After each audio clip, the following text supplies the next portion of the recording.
Eu nunca contei ao meu filho sobre meu salário de 80 mil reais por mês, mesmo ele sempre me vendo levar uma vida simples. Um dia, ele me convidou para jantar com os pais de sua esposa, que estavam visitando da Ásia. Eu decidi ver como eles tratariam uma pessoa pobre, fingindo ser uma mãe ingênua e sem dinheiro. Mas assim que entrei pela porta daquele restaurante, tudo mudou. O que aconteceu naquela noite abalou minha nora e a família dela de uma forma que eles nunca imaginaram. E acredite, eles mereceram. Deixe-me explicar como cheguei até ali. Deixe-me contar quem eu realmente sou. Porque meu filho, Daniel, aos 35 anos, nunca soube a verdade sobre sua mãe. Para ele, eu sempre fui aquela mulher que saía cedo para o escritório, que voltava cansada à noite, que cozinhava com o que tivesse na geladeira. Apenas mais uma funcionária, talvez uma secretária, alguém na multidão, nada de especial. E eu nunca o corrigi. Eu nunca lhe disse que ganhava 80 mil reais todos os meses, que eu era diretora de uma multinacional há quase 20 anos, que eu assinava contratos multimilionários, que eu tomava decisões que afetavam milhares de pessoas. Por que eu diria a ele? O dinheiro nunca foi algo que eu precisei pendurar na parede como um troféu. Eu cresci em uma época em que a dignidade era carregada por dentro, onde o silêncio valia mais do que palavras vazias. Então, guardei minha verdade. Morei no mesmo apartamento simples por anos. Usei a mesma bolsa de couro até se desfazer. Comprei roupas em lojas de departamento. Eu cozinhava em casa. Eu economizei tudo. Eu investi tudo. E enriqueci em silêncio. Porque o poder real não grita. O poder real observa. E eu observei com atenção quando Daniel me ligou naquela terça-feira à tarde. Sua voz soava diferente, nervosa, como quando ele era um menino que tinha feito algo errado. Mãe, preciso te pedir um favor. Os pais da Sara estão visitando, da Ásia. É a primeira vez deles aqui. Eles querem te conhecer. Haverá um jantar no sábado em um restaurante. Por favor, venha. Algo em seu tom me deixou desconfortável. Não era a voz de um filho convidando sua mãe, era a voz de alguém me pedindo para não envergonhá-lo, para me encaixar, para causar uma boa impressão. Eles sabem alguma coisa sobre mim? Perguntei calmamente. Houve um silêncio, então Daniel gaguejou. Eu disse a eles que você trabalha em um escritório, que você mora sozinha, que você é simples, que não tem muito. Aí estava. A palavra, simples. Como se toda a minha vida pudesse caber naquele adjetivo miserável. Como se eu fosse um problema pelo qual ele precisasse se desculpar. Respirei fundo, bem fundo. Tudo bem, Daniel, eu estarei lá. Desliguei. Fiquei ali, olhando para a minha sala. Móveis antigos, mas confortáveis. Paredes sem quadros caros. Uma TV pequena. Nada para impressionar ninguém. E naquele momento, eu decidi. Se meu filho acreditava que eu era uma mulher pobre, se os pais de sua esposa vinham prontos para julgar, então eu lhes daria exatamente o que eles esperavam ver. Eu fingiria ser falida, ingênua, desesperada, uma mãe que mal sobrevivia. Eu queria sentir na pele como eles tratam alguém que não tem nada. Eu queria ver seus verdadeiros rostos, porque eu suspeitava de algo. Eu suspeitava que Sara e sua família eram o tipo de pessoa que mede os outros pela carteira. E meu instinto nunca falha. O sábado chegou. Vesti a coisa mais feia que eu tinha, um vestido cinza claro, sem forma e amassado, do tipo que vendem em brechós, sapatos velhos e gastos, sem joias, nem mesmo um relógio. Peguei uma bolsa de pano desbotada, prendi meu cabelo em um rabo de cavalo bagunçado. Olhei no espelho. Eu parecia uma mulher destruída pela vida, esquecível, perfeita. Peguei um táxi, dei o endereço. Um restaurante nos Jardins, em São Paulo, a parte mais cara da cidade. Do tipo onde o cardápio não tem preços, onde cada mesa custa mais do que o salário mensal de uma pessoa normal. Enquanto íamos, senti algo estranho. Uma mistura de antecipação e tristeza. Antecipação porque eu sabia que algo grande estava por vir. Tristeza porque uma parte de mim ainda esperava que eu estivesse errada. Eu esperava que eles me tratassem bem, que fossem gentis, que vissem além das roupas velhas. Mas a outra parte, aquela que trabalhou por 40 anos entre os tubarões do mundo corporativo, essa parte sabia exatamente o que me esperava. O táxi parou em frente ao restaurante. Luzes quentes, um manobrista de luvas brancas, pessoas elegantes entrando. Paguei. Saí. Respirei fundo. Atravessei a porta e lá estavam eles. Daniel estava ao lado de uma longa mesa perto das janelas. Ele usava um terno escuro, camisa branca, sapatos brilhantes. Parecia nervoso. Ao lado dele estava Sara, minha nora. Ela usava um vestido bege com detalhes dourados, salto alto, o cabelo perfeitamente liso, caindo sobre os ombros. Ela parecia impecável, como sempre. Mas ela não estava olhando para mim.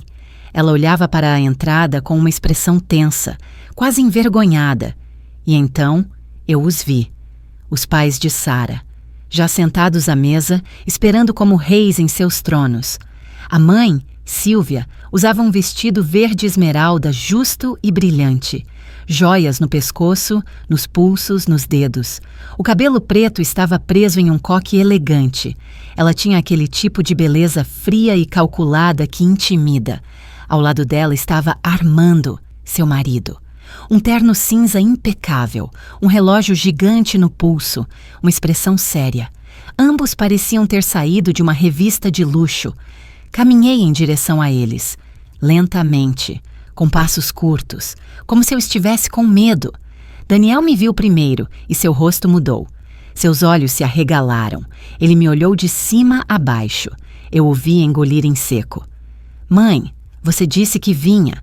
Sua voz soava desconfortável. Claro, filho, aqui estou. Sorri timidamente, um sorriso de uma mulher que não está acostumada a lugares como este. Sara me cumprimentou com um beijo rápido na bochecha. Frio, mecânico. Sogra, que bom te ver. Seus olhos diziam exatamente o oposto. Ela me apresentou aos pais em um tom estranho, quase se desculpando. Pai, mãe, esta é a Helena, a mãe do Daniel. Sílvia ergueu os olhos. Ela olhou para mim e naquele instante eu vi tudo. O julgamento, o desprezo, a decepção.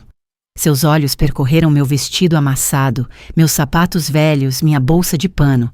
Ela não disse nada a princípio, apenas estendeu a mão, fria, rápida, mole. Um prazer. Armando fez o mesmo, um aperto de mão fraco, um sorriso falso. Encantado. Sentei-me na cadeira na ponta da mesa, a mais distante deles, como se eu fosse uma convidada de segunda classe. Ninguém me ajudou com a cadeira. Ninguém perguntou se eu estava confortável.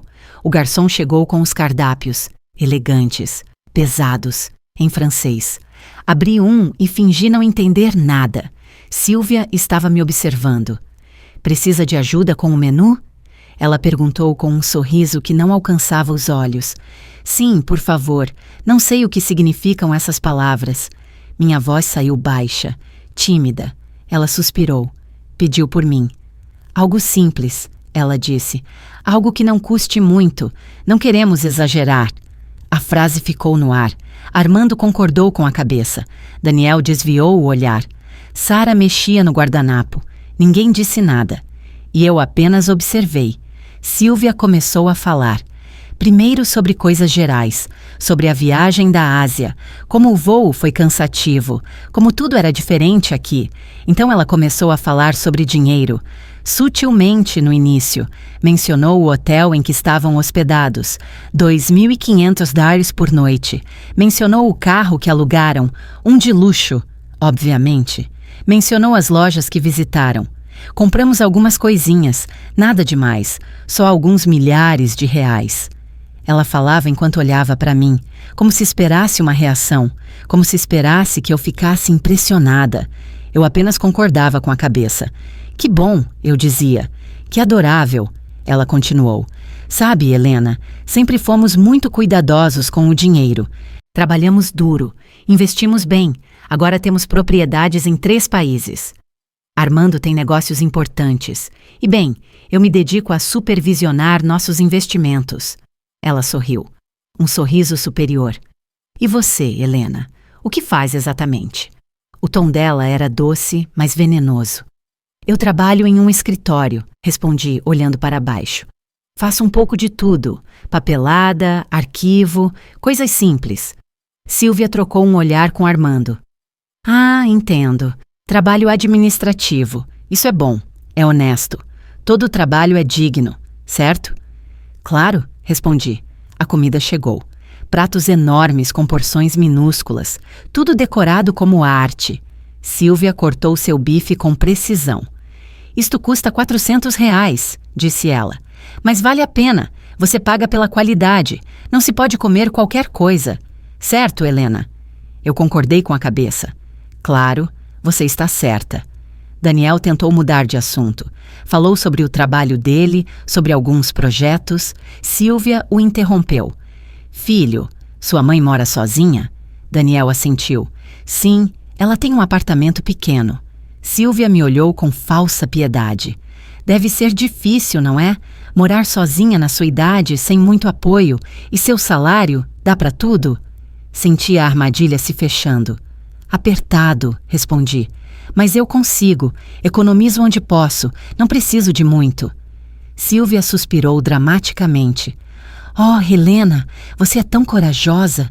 De verdade, eu admiro mulheres que lutam sozinhas, embora, claro, a gente sempre queira dar mais aos nossos filhos. Sabe, dar-lhes uma vida melhor, mas bem, cada um dá o que pode. Aí estava, o golpe, suave, mas mortal. Ela estava me dizendo que eu não tinha sido suficiente para meu filho, que eu não lhe dera o que ele merecia, que eu era uma mãe pobre, insuficiente.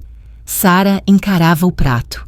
Daniel cerrava os punhos sob a mesa, e eu apenas sorri. Sim, você está certa. Cada um dá o que pode. Silvia continuou. Sempre garantimos que Sara tivesse o melhor. Ela estudou nas melhores escolas, viajou pelo mundo, aprendeu 4 idiomas. Agora ela tem um excelente emprego, ganha muito bem, e quando se casou com o Daniel, bem, nós os ajudamos muito. Demos o dinheiro para a entrada da casa. Pagamos a lua de mel, porque é assim que somos. Acreditamos em apoiar nossos filhos. Ela me olhou intensamente. E você, Helena, conseguiu ajudar o Daniel com alguma coisa quando eles se casaram? A pergunta pairou como uma faca afiada. Não muito, respondi. Dei a eles o que pude, um pequeno presente. Silvia sorriu. Que adorável. Cada pouquinho conta, certo? O valor não importa. O que conta é a intenção. E ali, naquele momento, senti a raiva começar a despertar dentro de mim. A raiva não era explosiva. Era fria, controlada, como um rio sob o gelo. Respirei lentamente. Mantive meu sorriso tímido. Deixei Silvia continuar falando. Porque é isso que pessoas como ela fazem. Elas falam. Elas se inflam, elas se exibem, e quanto mais falam, mais se revelam. Quanto mais se expõem, mais mostram o vazio que carregam por dentro. Silvia pegou sua taça de vinho. Tinto. Caro. Ela o girou na mão como se fosse uma especialista. Este vinho é de uma região exclusiva da França. Custa R$ 1.000 a garrafa. Mas quando você entende de qualidade, não economiza. Você bebe vinho, Helena. Só em ocasiões especiais, respondi. E geralmente do mais barato. Não entendo muito dessas coisas. Silvia sorriu com condescendência. Oh, não se preocupe. Nem todo mundo tem um paladar treinado.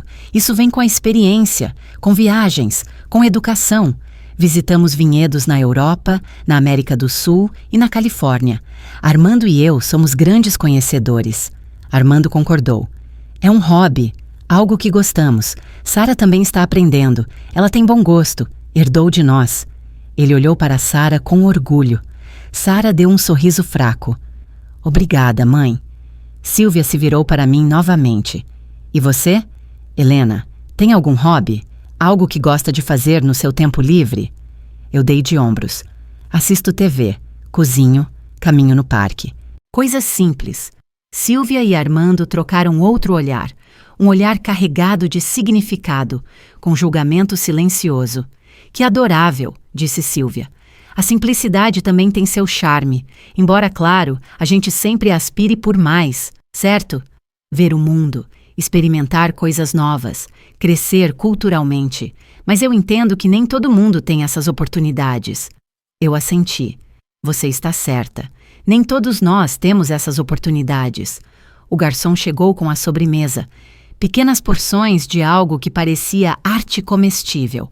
Silvia pediu a mais cara, R$ 150, por um pedaço de bolo do tamanho de um biscoito.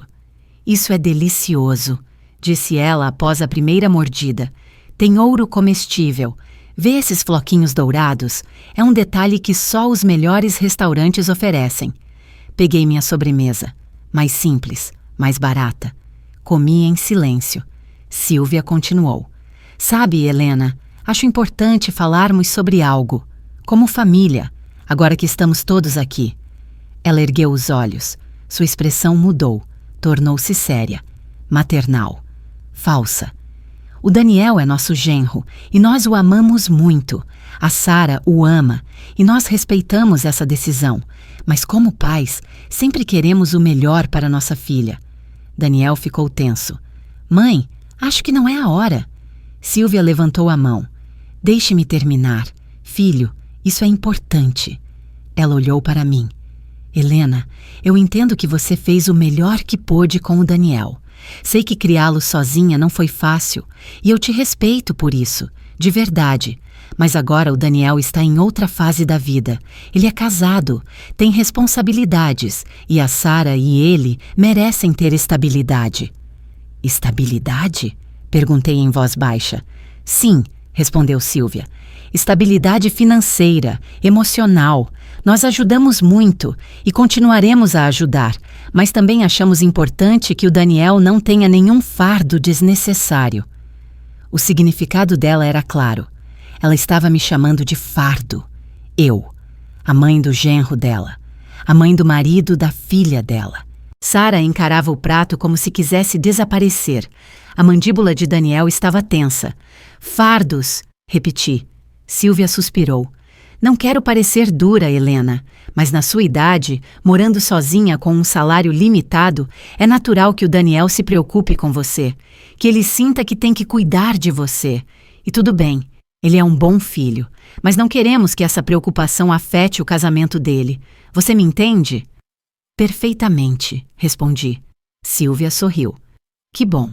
Fico feliz que entenda. É por isso que queríamos falar com você. Armando e eu pensamos em algo. Ela fez uma pausa dramática. Nós poderíamos te ajudar financeiramente, dar-lhe uma pequena mesada, algo que te permitisse viver mais tranquilamente, sem que o Daniel precise se preocupar tanto. Obviamente, seria algo modesto. Não podemos fazer milagres, mas seria um apoio. Eu permaneci em silêncio, observando-a, esperando. Ela continuou. E em troca, pediríamos apenas que você respeitasse o espaço do Daniel e da Sara, que não os procurasse tanto, que não os pressionasse, que lhes desse a liberdade de construir a vida deles juntos, sem interferências. O que você acha? Aí estava a oferta, o suborno disfarçado de caridade. Eles queriam me comprar, eles queriam me pagar para desaparecer da vida do meu filho, para que eu não fosse um incômodo, para que eu não envergonhasse a preciosa filha deles com a minha pobreza. Daniel explodiu. Mãe, isso é o suficiente. Você não precisa... Silvia o interrompeu. Daniel, acalme-se. Estamos conversando como adultos. Sua mãe entende. Certo, Helena? Peguei meu guardanapo. Limpei meus lábios calmamente. Bebi um gole de água. Deixei o silêncio crescer. Todos estavam olhando para mim. Silvia com expectativa, Armando com arrogância, Sara com vergonha, Daniel com desespero. E então eu falei. Minha voz saiu diferente. Não era mais tímida, não era mais baixa. Era firme, clara, fria. Essa é uma oferta interessante, Silvia. De verdade. Muito generosa da sua parte. Silvia sorriu vitoriosa. Fico feliz que veja dessa forma. Eu assenti. mas tenho algumas perguntas, só para eu entender corretamente. Silvia piscou. Claro, pergunte o que quiser. Inclinei-me ligeiramente para a frente. O que você consideraria uma mesada modesta? 2.500? 3.500? Silvia hesitou. Bem, estávamos pensando em torno de 2.500 réis. Talvez 3.500 réis. Depende. Eu assenti. Entendo. 3.500 réis por mês para eu desaparecer da vida do meu filho. Silvia franziu a testa. Eu não colocaria nesses termos. Mas sim, respondi. Foi exatamente assim que você colocou. Ela se mexeu na cadeira. Helena, não quero que você entenda mal. Nós só queremos ajudar. Claro, eu disse. Ajudar? Como vocês ajudaram com a entrada da casa? Quanto foi isso? 150 mil? Silvia assentiu com orgulho. 200 mil reais, na verdade. Ah, 200 mil reais. Que generoso. E a lua de mel? 75 mil, disse Silvia. Foi uma viagem de 3 semanas pela Europa. Incrível, respondi. Então vocês investiram cerca de 275 mil no Daniel e na Sara? Silvia sorriu. Bem, quando você ama seus filhos, você não economiza. Eu assenti lentamente. Você está certa. Quando você ama seus filhos, você não economiza. Mas me diga uma coisa, Silvia. Todo esse investimento, todo esse dinheiro, comprou alguma coisa para vocês? Silvia piscou, confusa. O quê? Comprou respeito? Continuei. Comprou amor de verdade? Ou apenas comprou obediência? A atmosfera mudou. Silvia parou de sorrir. Com licença? Meu tom ficou mais afiado. Você falou sobre dinheiro a noite toda, sobre quanto as coisas custam, quanto você gastou, quanto você tem, mas você não me perguntou uma vez como eu estou, se estou feliz, se algo dói, se preciso de companhia. Você apenas calculou quanto eu valho, e aparentemente eu valho 3.000 toalhas por mês. Silvia empalideceu. Eu não... Sim, interrompi. Você fez. Desde o momento em que cheguei, você tem medido meu valor com sua carteira. E sabe o que eu descobri, Silvia? Descobri que as pessoas que só falam de dinheiro são as que menos entendem seu verdadeiro valor. Armando interveio. Acho que você está interpretando mal as intenções da minha esposa. Ah, é mesmo? Olhei diretamente para ele. E quais são as intenções dela? Tratar-me com pena? Humilhar-me durante todo o jantar? Oferecer-me uma esmola para que eu desapareça? Armando abriu a boca, mas não disse nada. Daniel estava pálido. Mãe, por favor. Eu olhei para ele. Não, Daniel, por favor, não. Cansei de ficar quieta. Coloquei meu guardanapo na mesa. Recostei-me na cadeira. Não havia mais timidez na minha postura. Não mais encolhimento. Olhei Silvia diretamente nos olhos. Ela sustentou meu olhar por um segundo, depois desviou. Desconfortável. Algo havia mudado e ela sentiu. Todos eles sentiram. Silvia, você disse algo muito interessante há pouco. Disse que admira as mulheres que lutam sozinhas, que são corajosas. Silvia assentiu lentamente. Sim, eu disse. Então deixe-me perguntar algo. Você já lutou sozinha? Já trabalhou sem o seu marido te apoiando? Já construiu algo com as próprias mãos sem o dinheiro da sua família? Silvia gaguejou.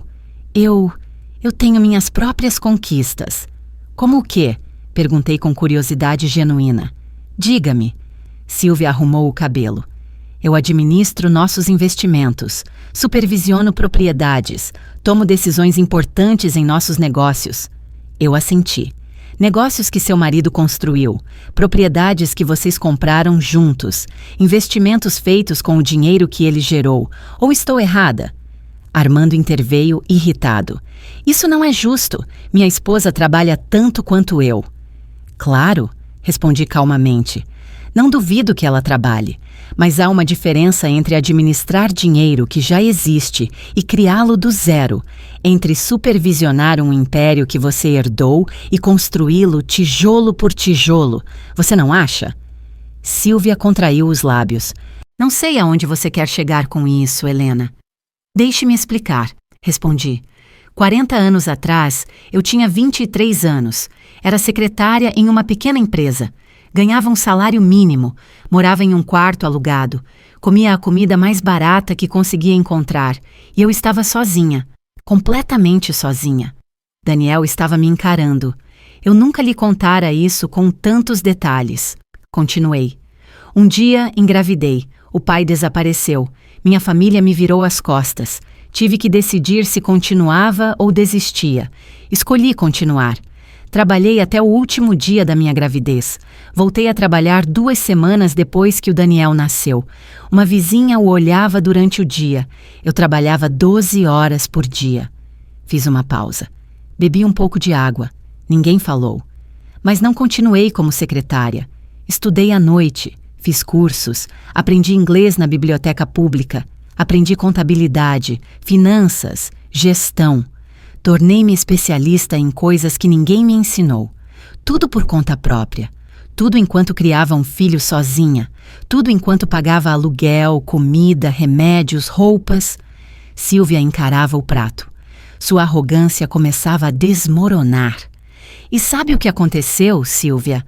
Fui promovida, pouco a pouco, de secretária para assistente, de assistente para coordenadora, de coordenadora para gerente, de gerente para diretora. Levei 20 anos de trabalho ininterrupto, de sacrifícios que você nem pode imaginar, mas eu consegui. E você sabe quanto eu ganho agora? Perguntei. Silvia balançou a cabeça. 80 mil reais por mês. O silêncio foi absoluto, como se alguém tivesse apertado um botão de pausa no universo. Daniel deixou cair o garfo. Os olhos de Sara se arregalaram. Armando franziu a testa, incrédulo, e Silvia congelou com a boca ligeiramente aberta. 80 mil reais, repeti. Todos os meses, por quase 20 anos. Isso dá quase 20 milhões de reais em renda bruta ao longo da minha carreira, sem contar investimentos, sem contar bônus, sem contar ações da empresa. Silvia piscou várias vezes. Não, eu não entendo. Você ganha 80 mil reais por mês? Exatamente, respondi calmamente. Sou a diretora regional de operações para uma multinacional. Supervisiono 5 países, gerencio orçamentos de centenas de milhões de reais, tomo decisões que afetam mais de 10 mil funcionários, assino contratos que você não conseguiria ler sem advogados e faço isso todos os dias. Daniel estava pálido. Mãe, por que você nunca me contou? Olhei para ele com ternura. Porque você não precisava saber, filho. Porque eu queria que você crescesse valorizando o trabalho duro, não o dinheiro. Porque eu queria que você se tornasse sua própria pessoa, não um herdeiro. Porque o dinheiro corrompe e eu não ia deixar que ele te corrompesse. Mas então, sussurrou Sara, por que você mora naquele apartamento pequeno? Por que usa roupas simples? Por que não tem um carro de luxo? Eu sorri. Porque não preciso impressionar ninguém, porque a verdadeira riqueza não é para mostrar, porque aprendi que quanto mais você tem, menos precisa provar. Olhei para Silvia. É por isso que vim vestida assim esta noite. É por isso que fingi ser pobre. É por isso que agi como uma mulher ingênua e sem dinheiro. Eu queria ver como vocês me tratariam se pensassem que eu não tinha nada. Eu queria ver suas verdadeiras cores. E nossa, como eu vi, Silvia, eu as vi perfeitamente. Silvia estava vermelha, de vergonha, de raiva, de humilhação. Isso é ridículo. Se você ganhasse tanto dinheiro, nós saberíamos. O Daniel saberia. Por que ele acreditaria que você é pobre? Porque eu o deixei, respondi. Porque nunca falei do meu trabalho. Porque vivo com simplicidade. Porque o dinheiro que ganho, eu invisto. Eu o guardo. Eu o multiplico. Não o gasto em joias chamativas ou me exibindo em restaurantes caros. Armando pigarreou. Mesmo assim, isso não muda o fato de que você foi rude, que interpretou mal nossas intenções. Sério? Olhei para ele intensamente. Eu interpretei mal quando você disse que eu era um fardo para o Daniel. Interpretei mal quando se ofereceu para me pagar $3.500 para desaparecer da vida dele. Interpretei mal cada comentário condescendente sobre minhas roupas, meu trabalho, minha vida. Armando não respondeu. Nem Sílvia. Eu me levantei. Todos olharam para mim. Deixem-me dizer algo que claramente ninguém nunca lhes disse. Dinheiro não compra classe, não compra educação de verdade, não compra empatia. Vocês têm dinheiro, talvez muito, mas não têm um pingo do que realmente importa. Sílvia também se levantou furiosa. E você tem? Você que mentiu, que nos enganou, que nos fez parecer tolos. Eu não os fiz parecer tolos, respondi friamente. Vocês conseguiram isso sozinhos. Eu apenas lhes dei a oportunidade de mostrar quem vocês realmente são. E vocês fizeram, magnificamente. Sara tinha lágrimas nos olhos. Sogra, eu não sabia. Eu sei, interrompi. Você não sabia, mas seus pais sabiam o que estavam fazendo, sabiam que estavam me humilhando e gostaram, até descobrirem que a mulher pobre que eles desprezavam tem mais dinheiro do que eles, e agora não sabem o que fazer com essa informação. Sílvia estava tremendo. Você não tem o direito. Eu tenho todo o direito, respondi, porque sou a mãe do seu genro, porque mereço respeito, não pelo meu dinheiro, não pelo meu trabalho, mas por ser um ser humano, algo que vocês esqueceram durante todo este jantar. Daniel se levantou. Mãe, por favor, vamos embora. Eu olhei para ele. Ainda não, filho. Ainda não terminei. Olhei para Sílvia uma última vez. Você se ofereceu para me ajudar com 3.500 reais por mês. Deixe-me fazer uma contraproposta. Eu te dou 5 milhões de reais agora mesmo, se você puder me provar que já trataram bem alguém que não tinha dinheiro em suas vidas. Sílvia abriu a boca. Fechou-a. Não disse nada. Exatamente, respondi. Você não pode. Porque para vocês, as pessoas só valem o que têm no banco. E essa é a diferença entre vocês e eu. Eu construí riqueza. Vocês apenas a gastam. Eu conquistei respeito. Vocês o compram. Eu tenho dignidade. Vocês têm contas bancárias. Peguei minha velha bolsa de pano. Tirei um cartão de crédito. Preto. Ilimitado. Joguei-o na mesa na frente de Sílvia. Este é meu cartão corporativo. Limite ilimitado. Pague o jantar. Tudo. Com uma gorjeta generosa. Considere um presente. De uma mãe ingênua e sem dinheiro. Sílvia olhou para o cartão como se fosse uma cobra venenosa. Preto. Brilhante. Com meu nome gravado em letras prateadas. Helena Marques. Diretora regional. A mão de Sílvia tremeu levemente ao pegá-lo. Ela o virou. Olhou para ele. Então olhou para mim. Seus olhos não tinham mais aquele brilho de superioridade. Agora havia algo diferente, algo que eu nunca pensei que veria nela. Medo. Não preciso do seu dinheiro, disse ela com a voz embargada.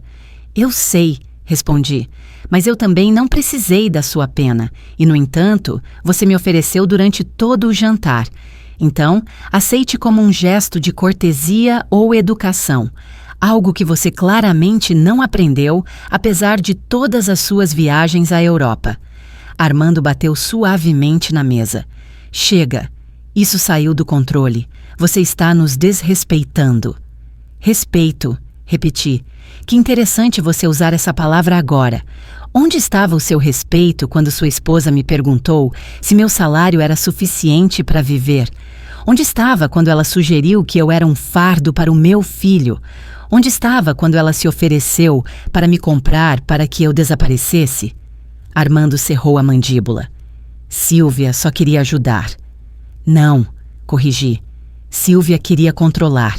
Ela queria garantir que a mãe pobre não estragasse a imagem perfeita de sua filha. Ela queria eliminar o elo fraco da corrente. O problema é que você escolheu o elo errado. Olhei para Sara. Sua cabeça estava baixa.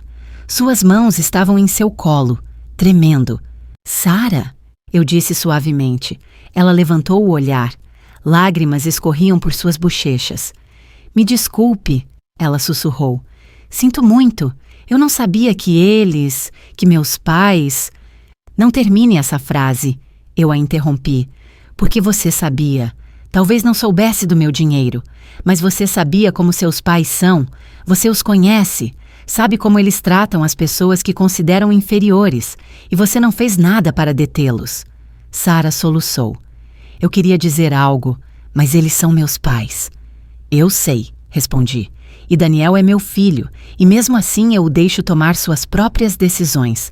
Deixo-o escolher sua vida, sua esposa, seu caminho, porque é assim que se ama, com liberdade.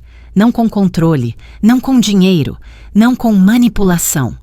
Daniel se aproximou de mim. Mãe, me perdoe, por favor, me perdoe por nunca perguntar, por presumir, por pensar que você era... Sua voz falhou. Eu o abracei. Você não tem que se desculpar, filho. Eu fiz o que fiz por uma razão. Eu queria que você fosse independente, que valorizasse as coisas certas, que não dependesse de mim financeiramente, que construísse sua própria vida. Mas você me fez sentir que eu tinha que te proteger, disse Daniel, que eu tinha que me preocupar com você, que você era frágil. Eu sei, respondi. E não foi errado você pensar isso, porque é assim que se aprende a cuidar, a se preocupar com os outros, a ser empático. Essas são lições que o dinheiro não pode comprar. Daniel me abraçou com força.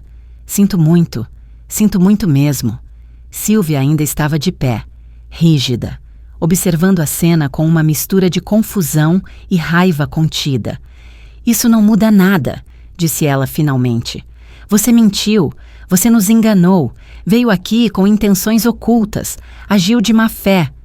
É verdade, eu assenti, eu agi. Fingi ser algo que não sou, exatamente o que vocês fazem todos os dias. O que isso quer dizer? Perguntou Armando. Significa que vocês se escondem atrás do dinheiro, atrás das joias, atrás das viagens, atrás de tudo que podem comprar, mas por dentro são vazios, não têm conversas profundas, não têm interesses reais, não têm nada a oferecer além de uma conta bancária.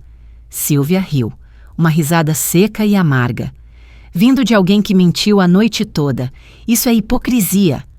Talvez, respondi, mas minha mentira expôs a verdade, a sua verdade. E agora vocês não podem se esconder. Agora sabem que eu os vi, que senti cada comentário, que guardei cada insulto disfarçado de conselho e que nunca esquecerei. O garçom se aproximou timidamente. Com licença, desejam mais alguma coisa? Armando balançou a cabeça bruscamente. Apenas a conta. O garçom assentiu e desapareceu. Silvia sentou-se novamente, derrotada. Sua postura não era mais elegante, era a postura de alguém que acabara de perder algo importante. E não era dinheiro, era poder. Helena, disse ela com uma voz mais suave e menos agressiva. Não quero que isso estrague o relacionamento entre nossas famílias. Daniel e Sara se amam. Eles têm uma vida juntos. Não podemos deixar que isso... Eu a interrompi. Deixar que isso... O quê? Arruíne seus planos? Exponha o que vocês realmente pensam? É tarde demais para isso, Silvia. O dano está feito. Mas podemos consertar, insistiu ela. Podemos recomeçar, podemos... Não. Eu a cortei firmemente. Não podemos, porque agora eu sei quem vocês são, e vocês sabem quem eu sou. E essa verdade não pode ser apagada com desculpas vazias ou sorrisos falsos. Vocês me trataram como lixo, e fizeram isso com prazer, com alegria, porque pensaram que podiam. Armando pigarreou. Foi você quem veio aqui mentindo. Você provocou essa situação. Você tem razão, assenti. Eu provoquei isso porque eu precisava saber também. Precisava confirmar o que já suspeitava, que vocês não são boas pessoas, que o dinheiro de vocês não os torna melhores, que vocês são exatamente o tipo de pessoa que despreza os outros por não terem o mesmo. Silvia enxugou uma lágrima. Nós não somos pessoas más. Talvez não, respondi. Mas vocês definitivamente não são bons, e há uma enorme diferença entre essas duas coisas. O garçom voltou com a conta, deixou-a no centro da mesa. Ninguém a tocou. Silvia olhou para o meu cartão preto ainda em suas mãos, então olhou para mim. Não vou usar seu cartão, disse ela. Pagaremos nossa própria conta, como sempre fazemos. Perfeito, respondi. Então guarde esse cartão como uma lembrança, como um lembrete de que nem tudo é o que parece, que a mulher que você desprezou a noite toda tem mais do que você jamais terá. E não estou falando apenas de dinheiro. Sylvia deixou o cartão na mesa. Não o quero, e também não quero sua lição de moral. Eu o empurrei de volta para ela. Guarde mesmo assim, porque algo me diz que você vai precisar dele. Um dia você vai encontrar alguém como eu, alguém que finge ser menos do que é, e você vai cometer o mesmo erro novamente, porque pessoas como você nunca aprendem. Armando pegou sua carteira, tirou vários cartões de crédito, todos dourados, todos brilhantes, escolheu um e o colocou sobre a conta. O garçom o pegou e saiu. Ninguém falou durante aqueles minutos de espera. O silêncio era denso, desconfortável, pesado. Sara chorava silenciosamente. Daniel segurava minha mão. Sylvia encarava a parede. Armando checava o celular para evitar contato visual. O garçom voltou. Senhor, seu cartão foi recusado. Armando ergueu os olhos bruscamente. O quê? Foi recusado, repetiu o garçom.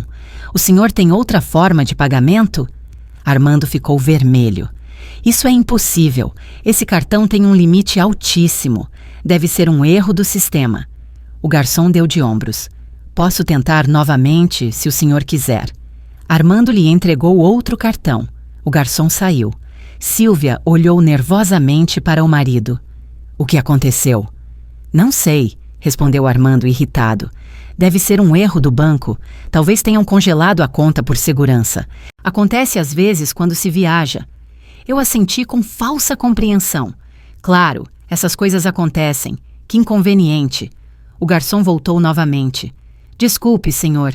Este também foi recusado. Armando se levantou. Isso é ridículo. Vou ligar para o banco agora mesmo. Ele saiu do restaurante furioso. Sylvia permaneceu sentada, envergonhada, humilhada. Isso nunca nos aconteceu, murmurou ela. Nunca. Que péssima hora, comentei sem emoção. Daniel olhou para a conta. Mãe, eu posso... Não, eu o interrompi. Você não vai pagar por nada. Peguei minha carteira. Uma carteira de couro simples e velha. Tirei outro cartão. Este não era preto, era de metal, pesado. Um cartão que menos de 1% das pessoas no mundo tem. Coloquei-o na mesa na frente de Sylvia. Ela olhou para ele. Seus olhos se arregalaram. Ela reconheceu o que era. Isso é um cartão Centurion. Exatamente, respondi. Da American Express, apenas por convite. Gasto anual mínimo de R$1 milhão e benefícios que você nunca poderá imaginar. Sylvia não disse nada. O garçom pegou o cartão com cuidado, como se fosse algo sagrado. Ele voltou em menos de 2 minutos. Obrigado, senhora Marques. Tudo certo. Deseja o recibo? Não é necessário, respondi. O garçom assentiu e saiu. Sylvia ainda encarava o espaço onde o cartão estivera. Eu me levantei. Peguei minha bolsa velha, minha sacola de pano. Olhei para Sylvia uma última vez. O jantar estava delicioso. Obrigada pela recomendação e obrigada por me mostrar exatamente quem vocês são. Vocês me economizaram muito tempo, muita energia e muitas decepções futuras. Sylvia finalmente ergueu o olhar. Seus olhos estavam vermelhos, não de choro, mas de raiva contida. Isso não acabou, disse ela com a voz trêmula. Você não pode simplesmente nos humilhar e sair como se nada tivesse acontecido.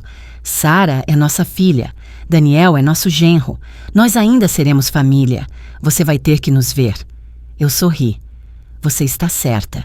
Vou ter que vê-los em aniversários, no Natal, em reuniões de família, mas agora vou vê-los de forma diferente. Não vou mais me perguntar o que vocês pensam de mim. Eu já sei, e vocês saberão que eu sei, e viverão com isso. Toda vez que me virem, toda vez que fingirem ser gentis, vocês se lembrarão desta noite. Armando voltou para a mesa. Ele tinha o telefone na mão. Seu rosto estava pálido. Há um problema com as contas, disse ele. Um bloqueio temporário por segurança. Será resolvido amanhã. Ele olhou para a mesa. Você pagou? Sim, respondeu Sylvia sem olhá-lo. Ela pagou? Armando olhou para mim. Seu orgulho estava despedaçado. Obrigado, murmurou ele. Era quase inaudível. Não mencione, respondi. É para isso que serve a família, certo? Para ajudar uns aos outros, especialmente quando alguém precisa de uma pequena mesada. Digamos 3.500 DH, ou neste caso, 8.000 reais, que foi o custo deste jantar.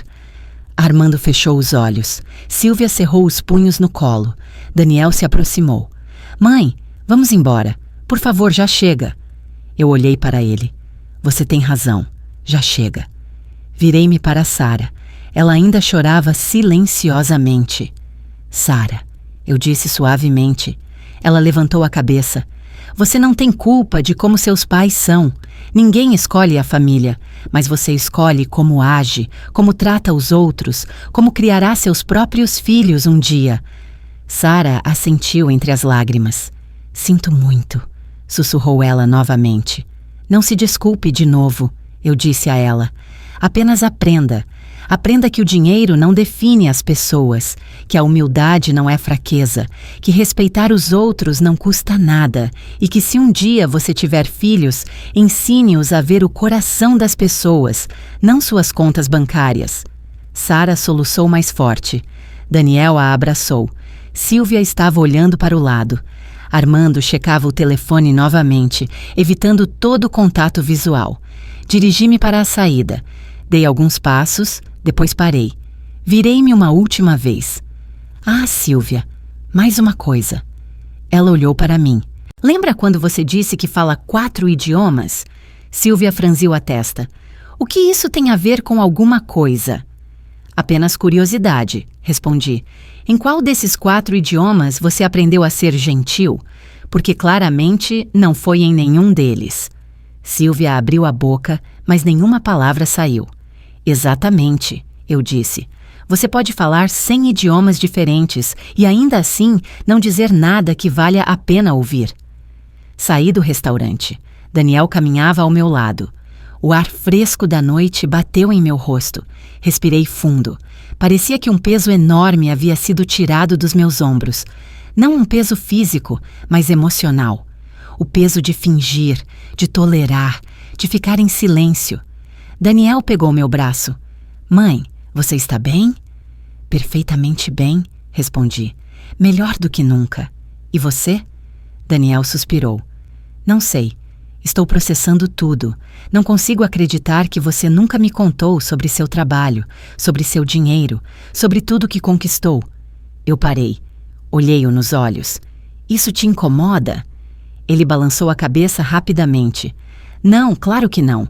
Estou orgulhoso, incrivelmente orgulhoso, mas também me sinto um tolo, cego. Você não é um tolo, eu disse. Você simplesmente viu o que eu queria que você visse, e eu fiz isso de propósito, porque precisava que você crescesse sem depender de mim, sem sentir que tinha uma rede de segurança financeira te esperando. Precisava que você lutasse, trabalhasse, valorizasse tudo que conseguiu por si mesmo. Daniel assentiu. Eu entendo. Mas agora também entendo por que você nunca reclamou, porque nunca pediu ajuda, porque sempre parecia tão calma, porque você não precisava de nada. Eu sorri. Eu precisava de muitas coisas, filho, só que nenhuma delas podia ser comprada com dinheiro.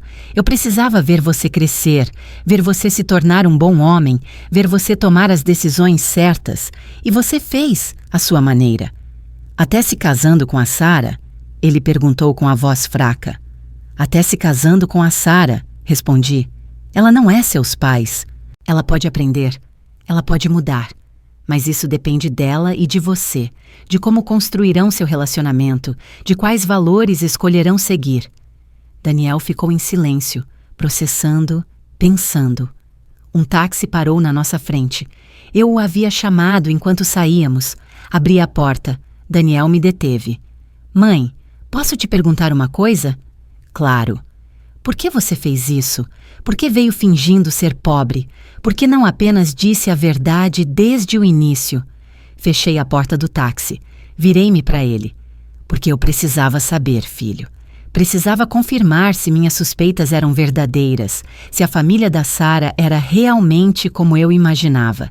E, infelizmente, eu estava certa. Daniel abaixou o olhar.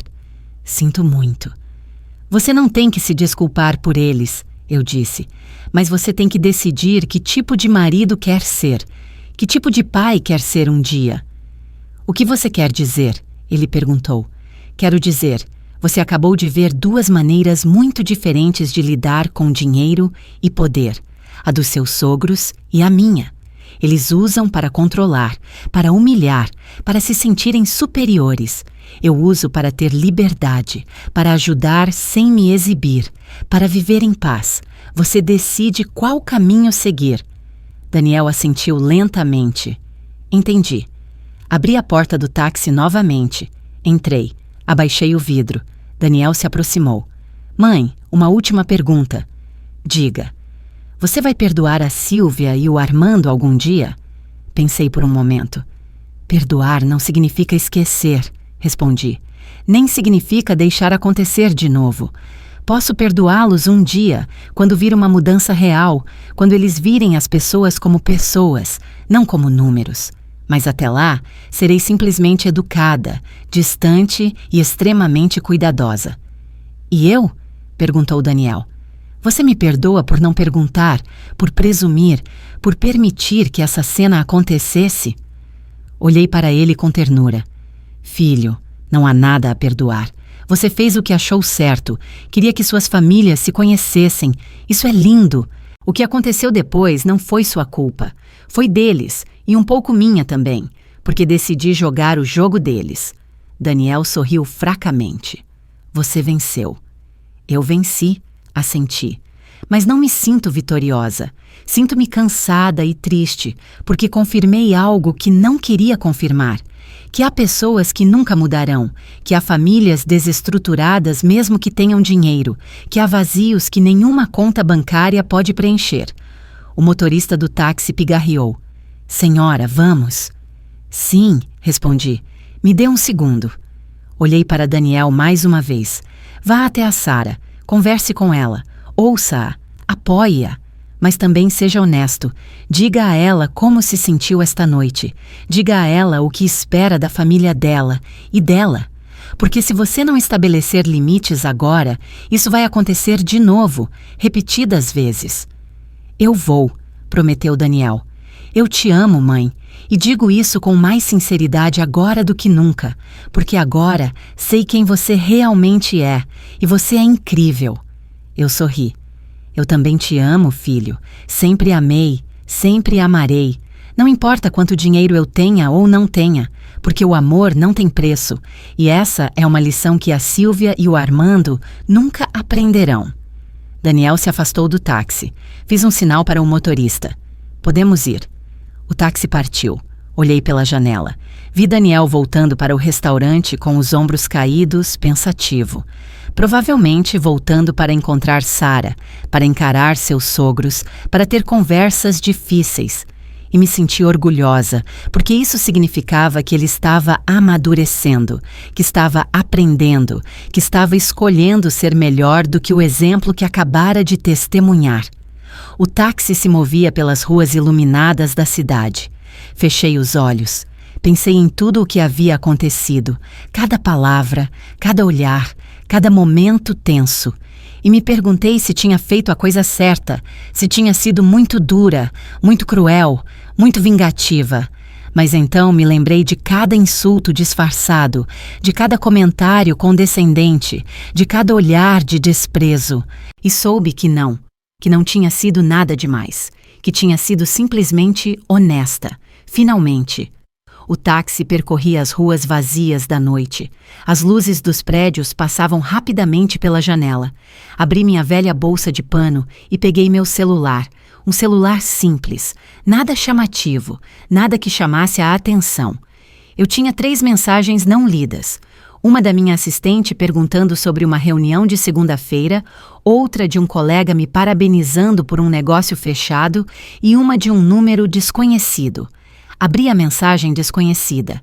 Era da Sara. Sogra, por favor, me perdoe. Eu não sabia que meus pais seriam assim. Estou com vergonha. Preciso falar com você, por favor. Olhei para a mensagem por um longo tempo. Pensei em responder. Então decidi não, ainda não. Eu precisava de tempo.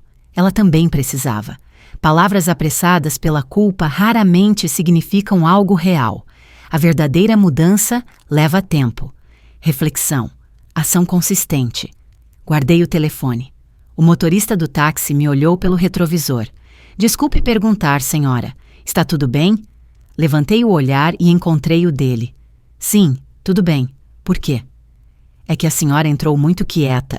E geralmente as pessoas que saem daquele restaurante estão felizes, falando sobre como o jantar foi delicioso. A senhora saiu como se tivesse estado em uma guerra.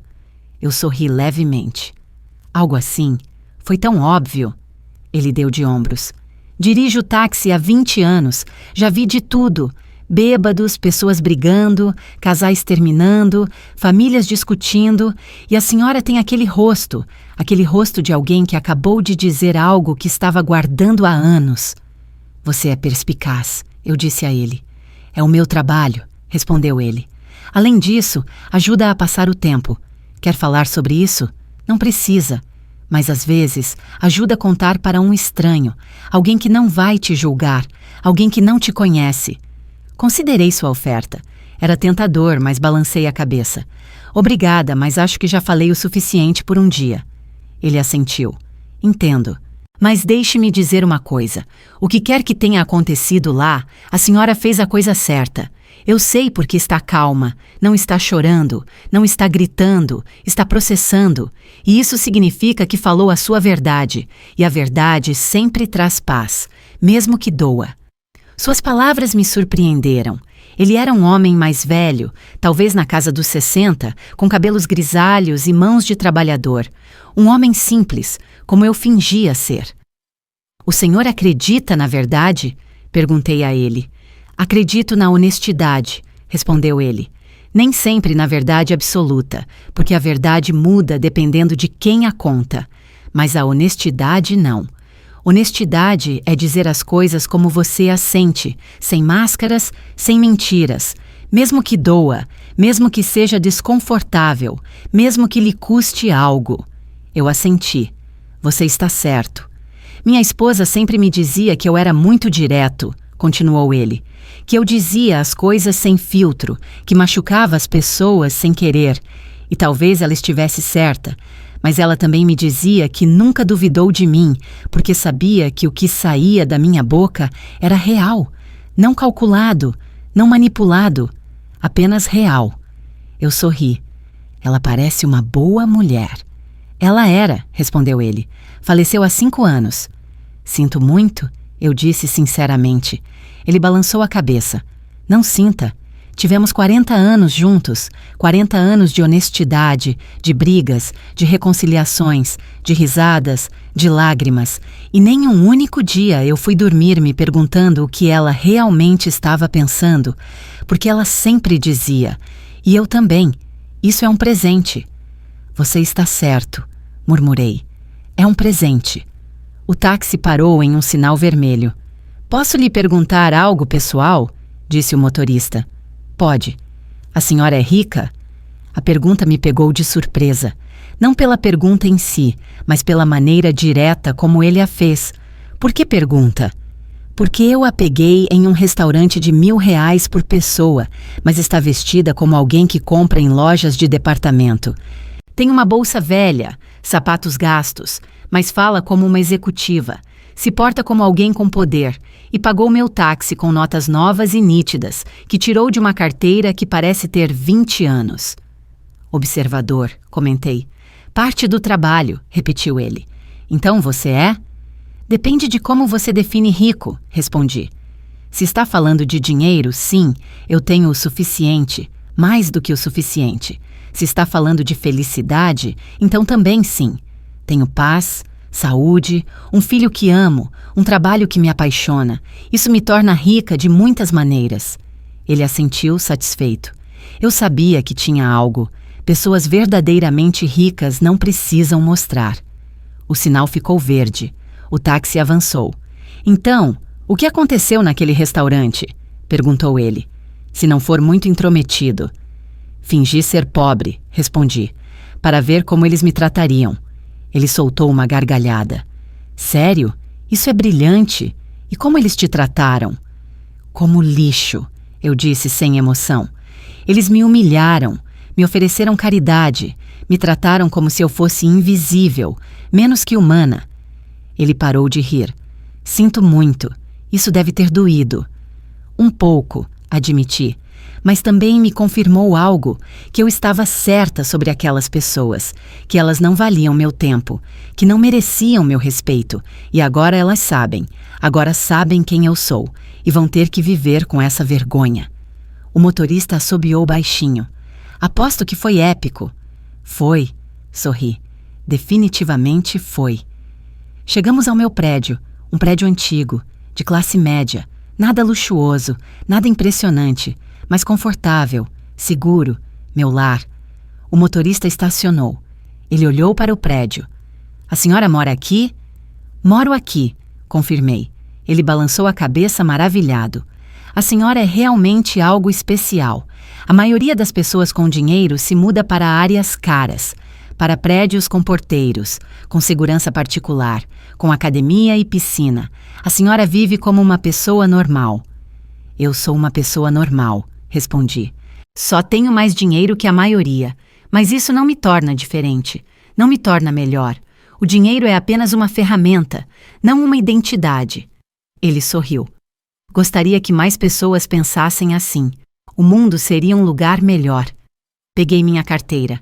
Quanto deu? R$60, ele respondeu. Dei-lhe uma nota de R$200. Fique com o troco. Senhora, isso é demais. Não é, eu disse. Você me ouviu, me deu perspectiva. Me lembrou que ainda existem pessoas boas por aí. Isso vale mais do que R$140. Ele pegou a nota com cuidado. Obrigado, de verdade. Obrigada eu, respondi. E mantenha essa honestidade. É rara, é valiosa. Não a perca. Não vou, ele prometeu. Saí do táxi, fechei a porta. Ele abaixou o vidro. Senhora, uma última coisa. Sim? O que quer que tenha acontecido esta noite, não se arrependa. Não se sinta mal por isso. Porque pessoas como a senhora, pessoas que falam a verdade, mesmo quando dói, são as que mudam o mundo. Pouco a pouco, uma conversa de cada vez. Eu sorri. Obrigada. Vou me lembrar disso. O táxi se afastou. Fiquei em frente ao meu prédio, olhando para a janela do meu 5º andar. A luz estava apagada, escura, silenciosa, esperando por mim. Entrei no prédio, subi as escadas. Nunca usei o elevador. Preferia caminhar, me manter ativa. Cheguei à minha porta. Peguei minhas chaves, as mesmas que tinha há 15 anos. Abri. O apartamento estava frio, vazio. Acendi a luz. Tudo estava em seu lugar. A sala de estar simples, a cozinha pequena, a sala de jantar com cadeiras desiguais, as paredes sem quadros caros. E me sentia em paz. Porque este lugar era meu, verdadeiramente meu, não comprado para impressionar, não decorado para exibir, simplesmente um espaço onde eu podia ser eu mesma, sem máscaras, sem pretensões. Tirei meus sapatos velhos, tirei o vestido cinza amassado, vesti roupas confortáveis, um pijama velho, macio, familiar.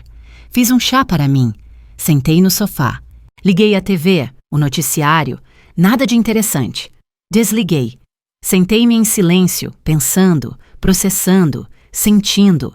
E pela primeira vez em muitos anos, me senti completamente livre. Livre de fingir, livre de ficar em silêncio, livre de tolerar, livre de ser menos do que eu era. Porque naquela noite, eu não expus apenas Silvia e Armando.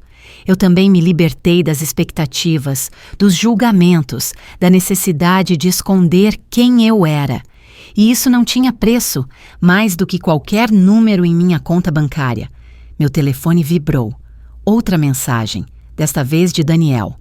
Mãe, chegou bem em casa? Eu sorri. Respondi rapidamente. Sim, filho, cheguei perfeitamente bem. Estou em casa descansando. Sua resposta foi imediata. Eu te amo.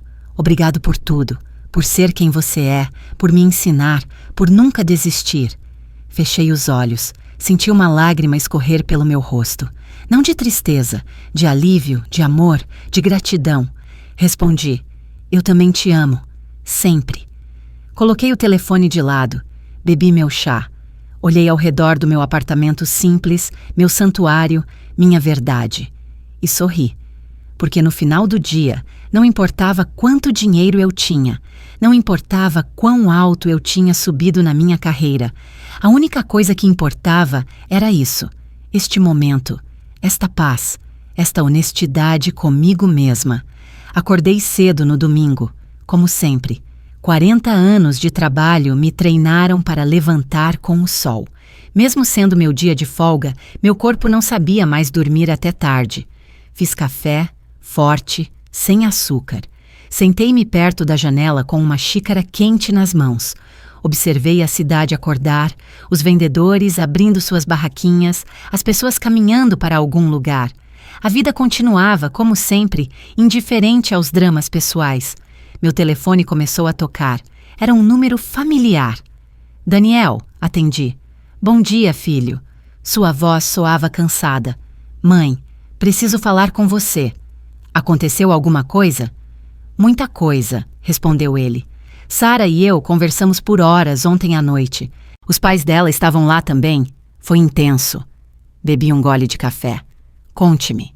Daniel respirou fundo. Depois que você saiu, eu voltei ao restaurante. Silvia e Armando ainda estavam lá, esperando os cartões funcionarem. Foi humilhante para eles. Sara estava um caco, chorando, e eu estava furioso. Mais furioso do que estive em anos. Esperei em silêncio. Ele continuou. Eu disse tudo a eles, tudo o que senti durante aquele jantar. Disse que tinha vergonha deles, que eles trataram minha mãe como lixo, que o comportamento deles era inaceitável, que eu não ia mais tolerar. E o que eles disseram? Perguntei. No início, Silvia tentou se defender. Disse que eles só queriam proteger a Sara, que queriam ter certeza de que eu tinha uma família estável, que não tinham más intenções. Armando disse que eu estava exagerando, que tinha sido um jantar normal, que sua reação foi desproporcional. Apertei a xícara em minhas mãos. Típico. Mas então a Sara se manifestou? Continuou Daniel. Ela disse aos pais que eles estavam errados, que tinham sido cruéis, que ela tinha visto cada comentário, cada olhar, cada insulto disfarçado e que estava com vergonha de ser filha deles naquele momento. Sua voz falhou. Mãe, eu nunca tinha visto a Sara enfrentar os pais daquele jeito. Eu sorri levemente. Isso é bom. Significa que ela está acordando. Silvia ficou histérica, disse Daniel. Começou a gritar que a Sara era ingrata, que eles tinham sacrificado tudo por ela, que tinham lhe dado a melhor vida, que ela não tinha o direito de julgá-los. Armando a apoiou. Disse que estávamos sendo manipulados por você, que você tinha planejado tudo para fazê-los parecerem maus. Eu soltei uma risada seca. Claro, a culpa é minha. Isso os deixou ainda mais irritados, disse Daniel. Eu disse a eles que estavam certos, que você planejou tudo, mas que eles caíram na armadilha porque é quem eles realmente são. Porque eles realmente tratam mal as pessoas que consideram inferiores. Que você apenas lhes deu a oportunidade de se mostrarem, e eles o fizeram perfeitamente. Bendito, murmurei. Obrigado, aprendi com você. Houve um silêncio, então Daniel continuou. Mãe, preciso que você saiba de uma coisa. Tomei uma decisão ontem à noite. Sara e eu vamos estabelecer limites com os pais dela. Não vamos cortá-los, mas vamos estabelecer regras claras, sem comentários sobre dinheiro, sem comparações, sem tentar controlar nossas vidas. E se eles não puderem respeitar isso, então terão que aceitar as consequências. E eles aceitaram? Perguntei. Não, respondeu ele. Eles saíram furiosos. Disseram que éramos ingratos, que um dia nos arrependeríamos, que quando precisássemos de ajuda, eles não estariam lá. Armando disse que ia reconsiderar seu testamento.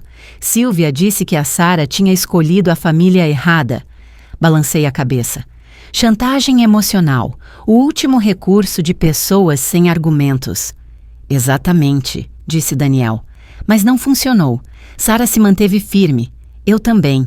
Eles saíram do restaurante sem se despedir, sem olhar para trás. E honestamente, mãe, eu me senti aliviado, como se um peso enorme tivesse sido tirado dos meus ombros. Isso porque foi, eu disse a ele. Você tirou o peso de viver sob as expectativas deles, sob o controle deles. Agora você pode construir sua vida do jeito que quiser, não como eles ditam. Obrigado, mãe, disse Daniel com a voz emocionada. Obrigado por fazer o que você fez ontem à noite. Eu sei que foi difícil, eu sei que foi desconfortável, mas precisávamos ver. Eu precisava ver quem eles realmente eram. E a Sara precisava ver que havia outra maneira de viver, uma maneira mais honesta, mais autêntica. De nada, filho. Eu apenas fiz o que achei certo. A outra coisa, disse Daniel. Sara quer vir te ver. Ela quer se desculpar pessoalmente. Ela quer conversar com você. Não como uma nora tentando causar uma boa impressão, mas como uma mulher tentando aprender. O que você acha? Pensei por um momento. Diga a ela que pode vir, mas não hoje. Dê a ela alguns dias. Deixe-a processar. Deixe-a pensar cuidadosamente sobre o que quer dizer. Desculpas apressadas são vazias. As que levam tempo são reais. Eu direi a ela, prometeu Daniel. Mãe, mais uma pergunta. Como você está? Depois de tudo, como se sente? Olhei pela janela. O sol já estava totalmente alto. O dia tinha começado oficialmente. Estou bem, respondi. Melhor do que bem. Estou em paz, porque finalmente disse tudo o que precisava dizer, e não me arrependo de nada. Fico feliz em ouvir isso, disse Daniel. Eu te amo. Eu também te amo. Descanse um pouco. Até breve. Desliguei o telefone. Terminei meu café. Levantei-me. Decidi fazer algo que não fazia há muito tempo. Sair para caminhar, sem destino, sem pressa. Apenas caminhar e pensar. Vesti roupas confortáveis, jeans velho, uma blusa simples, tênis gastos. Peguei minhas chaves. Saí. As ruas estavam cheias de vida. Famílias passeando, crianças correndo, casais de mãos dadas, vendedores de comida. O cheiro de pão fresco enchia o ar. Caminhei pelo parque próximo, sentei-me em um banco, observei as pessoas passarem e percebi algo. A maioria dessas pessoas provavelmente não tinha muito dinheiro, viviam de salário em salário, trabalhavam duro, lutavam todos os dias, mas elas sorriam, se abraçavam, aproveitavam o momento. E então pensei em Silvia e Armando. Com todo o dinheiro deles, suas propriedades, suas viagens, suas joias, eles eram felizes de verdade? Ou estavam apenas ocupados tentando provar algo, tentando preencher um vazio com coisas materiais, tentando comprar valor para si mesmos, respeito, amor, coisas que nunca estiveram à venda, que nunca podem ser compradas? Uma senhora idosa sentou-se ao meu lado. Bom dia, disse ela com um sorriso. Bom dia, respondi. Belo dia, não é? Comentou ela. Muito bonito, concordei. Ela tirou um pouco de pão de sua bolsa, começou a alimentar os pombos. Venho aqui todo domingo, disse ela. É meu momento de paz, antes que a semana enlouqueça novamente. Eu entendo isso, eu disse. Eu também precisava de um momento de paz. Semana difícil? Ela perguntou. Algo assim, respondi. Mas como uma noite difícil. Ela assentiu sabiamente. Às vezes, uma única noite pode mudar tudo. Você está certa, murmurei. Ela olhou para mim. Posso lhe dar um conselho não solicitado? Pode. Sorri. Ela apontou para os pombos. Olhe para aqueles pássaros. Alguns são grandes, outros são pequenos. Alguns têm penas bonitas, outros têm penas eriçadas. Mas todos comem do mesmo pão. Todos compartilham o mesmo espaço. Nenhum deles se acha melhor que o outro. É uma bela metáfora, eu disse. Não é uma metáfora, respondeu ela. É a verdade. Nós, humanos, somos os únicos animais que inventam hierarquias falsas, que medem o valor com coisas externas. Os pombos não fazem isso. Eles apenas vivem. Eles apenas são. Deveríamos aprender com eles. Eu sorri amplamente. Você está absolutamente certa. Deveria dar aulas para algumas pessoas que conheço. Ela riu. Oh, minha querida, na minha idade não dou mais aulas. Apenas observo e compartilho o que vejo. Mas a maioria das pessoas não ouve. Estão muito ocupadas correndo, comprando, competindo, esquecendo que no final todos acabamos no mesmo lugar, com ou sem dinheiro, com ou sem joias, com ou sem propriedades. Todos acabamos como pó. Que filosófico, que realista, corrigiu ela. Vivi 82 anos, já vi de tudo, e posso te dizer uma coisa. As pessoas mais miseráveis que já conheci foram as que mais tinham, porque nunca era suficiente. Sempre queriam mais. Estavam sempre competindo, sempre se comparando, e morreram sem nunca realmente viver, sem nunca realmente amar, sem nunca realmente ser. Suas palavras ressoaram profundamente em mim, como se ela tivesse tocado em algo que eu já sabia, mas não havia articulado. Obrigada, eu disse a ela, por compartilhar isso. Ela deu um tapinha na minha mão. De nada, minha querida. E lembre-se, não importa o quanto você tenha ou não tenha. O que importa é como você trata os outros, porque isso fica, isso transcende.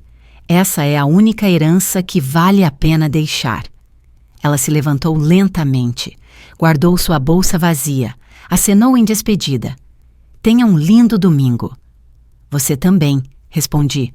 Observei-a se afastar, uma mulher pequena, curvada pelos anos, com roupas velhas e sapatos gastos, mas com mais sabedoria do que todas as Cívlias e Armandos do mundo juntos. E me senti grata. Grata por aquele encontro, por aquele lembrete, por aquela verdade simples e poderosa. Fiquei no banco um pouco mais, pensando, sentindo, processando tudo o que havia acontecido, e cheguei a uma conclusão. Não me arrependia de nada, nem de uma única palavra, nem de uma única ação, porque tudo o que fiz na noite anterior foi necessário, foi libertador, foi honesto. E a honestidade, mesmo quando dói, é sempre o caminho certo. 3 dias se passaram antes que Sara batesse na minha porta. 3 dias de silêncio, de processamento, de reflexão. Quando ouvi a campainha naquela tarde de quarta-feira, eu sabia quem era. Abri. Lá estava ela, sem maquiagem. O cabelo preso em um rabo de cavalo simples, vestida com jeans e uma blusa simples, sem joias, sem salto alto. Ela parecia vulnerável, real, diferente da mulher que eu tinha visto no restaurante. Sogra, disse ela em voz baixa. Posso entrar? Afastei-me. Entre. Ela entrou lentamente, olhando ao redor, observando meu apartamento com novos olhos. A sala de estar simples, os móveis antigos, as paredes sem decorações caras. Ela se sentou no sofá quando fiz um gesto. Sentei-me à sua frente, esperando, sem pressionar, deixando-a encontrar suas palavras. Não sei por onde começar, disse ela finalmente. Comece por onde sentir, respondi. Ela respirou fundo. Vim para me desculpar, mas não apenas com palavras. Vim para explicar por que meus pais são como são e por que fiquei em silêncio por tanto tempo. Ouvi em silêncio. Sara continuou com a voz trêmula. Meus pais cresceram pobres, em um pequeno vilarejo na Ásia, sem eletricidade, sem água corrente, trabalhando no campo. Desde crianças, eles viram seus próprios pais morrerem jovens por falta de remédios, por falta de dinheiro, passaram fome, sofreram e prometeram a si mesmos que nunca mais seriam pobres, que fariam o que fosse preciso para sair de lá. Eu assenti. Entendo, isso explica muita coisa. Eles trabalharam como animais, continuou Sara.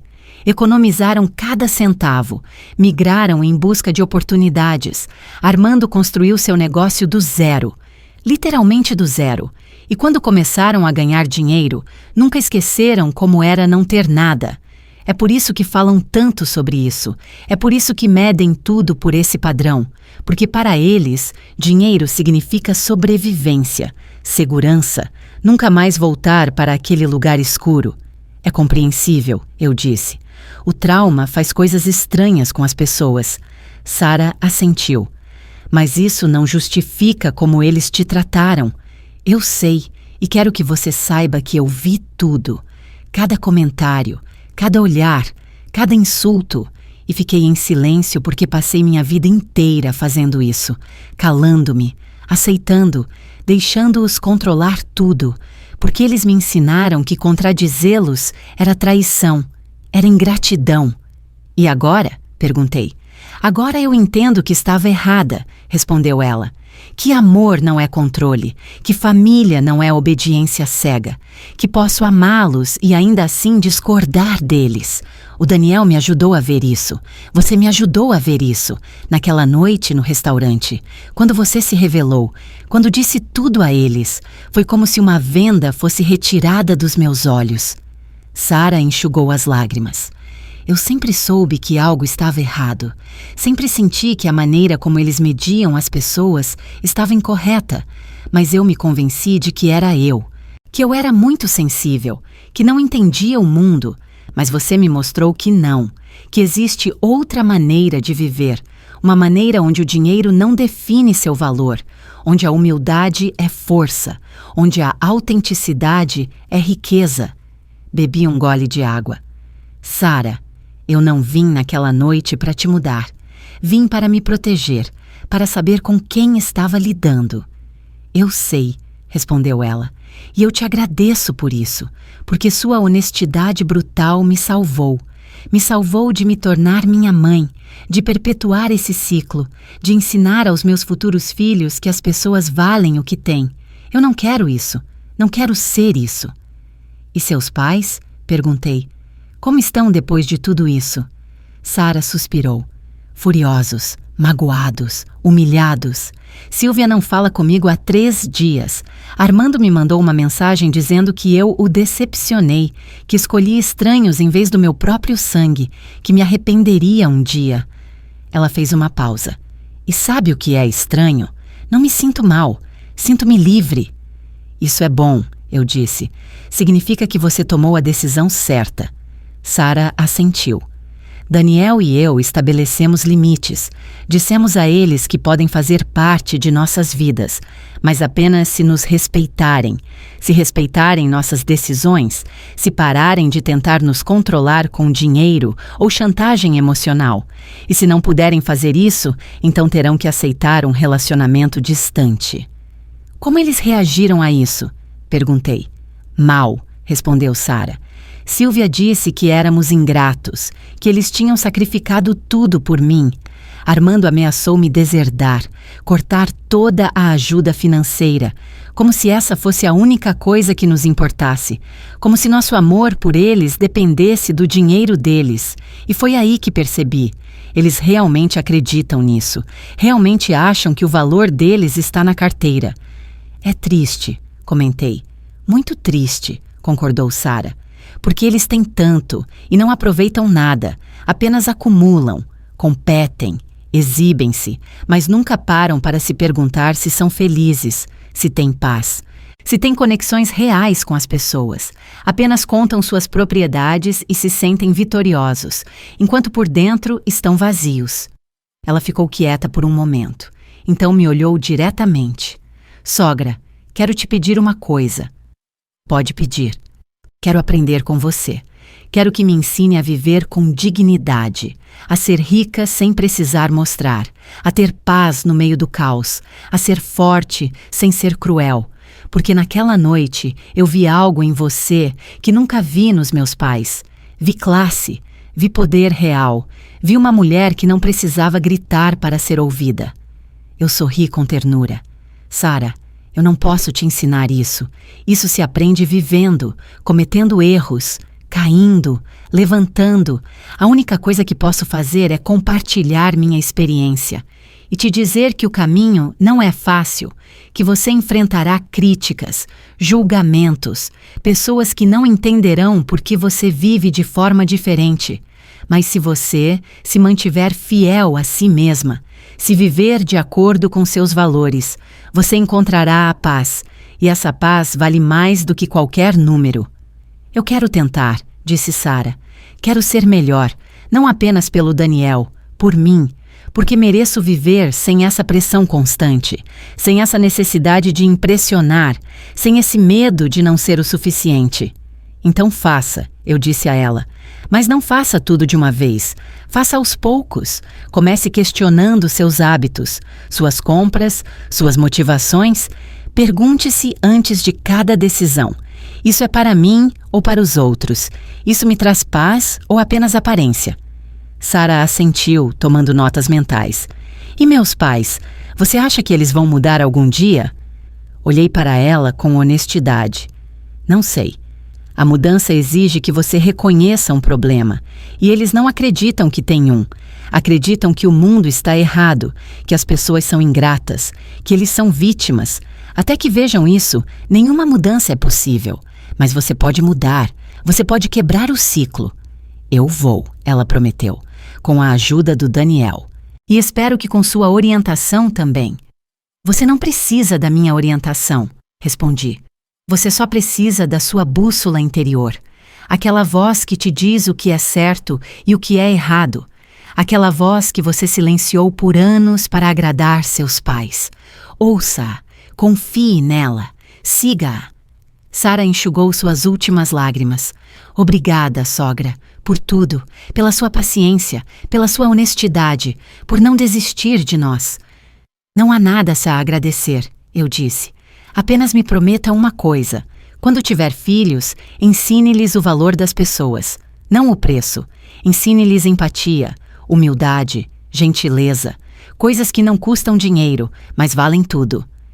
Eu prometo, disse Sara firmemente, prometo com todo o meu coração.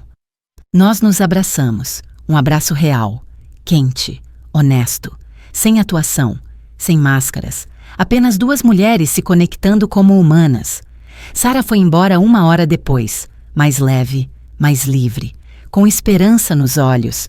Fechei a porta atrás dela, sentei-me no meu sofá novamente, olhei ao redor do meu apartamento simples e sorri, porque isso era suficiente, isso era tudo. Um espaço honesto, uma vida autêntica, relacionamentos reais. Eu não precisava de mais, nunca precisei de mais. Meu telefone tocou. Era uma mensagem de Daniel. Mãe, a Sara me contou sobre a visita. Obrigado por recebê-la, por ouvi-la, por dar a ela uma chance. Eu te amo mais do que as palavras podem expressar. Respondi simplesmente. Eu também te amo, filho, sempre. Coloquei o telefone de lado. Fiz chá. Sentei-me perto da janela. Observei o pôr do sol pintar o céu de laranja e rosa. E naquele momento entendi algo fundamental. A verdadeira riqueza não está enquanto você tem, está enquanto você aproveita o que tem, em quanta paz você sente, em quantas pessoas genuínas te cercam, em quantas vezes você pode se olhar no espelho e se orgulhar de quem você é. Silvia e Armando tinham milhões, mas eu tinha isso. Essa tranquilidade, essa autenticidade, esse amor puro do meu filho. E isso me tornava infinitamente mais rica do que eles. Nunca mais fingi ser pobre. Não precisei. Aprendi o que precisava aprender. Vi o que precisava ver. E liberei o que precisava liberar. Silvia e Armando continuaram sendo quem eram.